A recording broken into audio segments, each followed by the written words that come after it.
Pigpapasalamat kang residenteng si Michelle Trillanes kang purok sa Barangay Banyag Daraga Albay. Naday natumtum ning kalayon sa indang harong makalis ang nagbungkaras na kasulo sa katain nindang harong sa purok sa Barangay Banyag Daraga Albay kasubagong aga.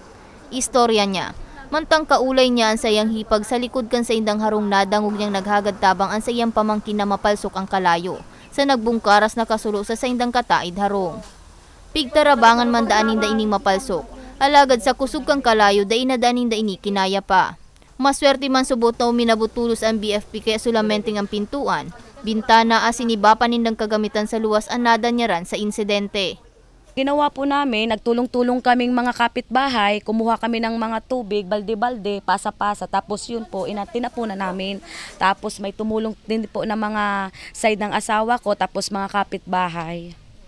Sigun sa BFP Daraga, alas 8:16 nin aga kan mai-report sa Indakan sarong concerned citizen ang kasulo na uminabot sa primerong alarma. Alas 8:35 kan mai-deklara ninda ining far out na.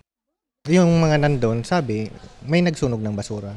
Pero hindi pa naman to final namin kasi hindi pa namin pina-final yung report. As of initial lang yan. Sa datos kang BFP Daraga, ininan ika-18 insidente ning sulugon niya na taon sa nasambit na banwaan. Para sa mga baretang tatak Bicol, May Arango.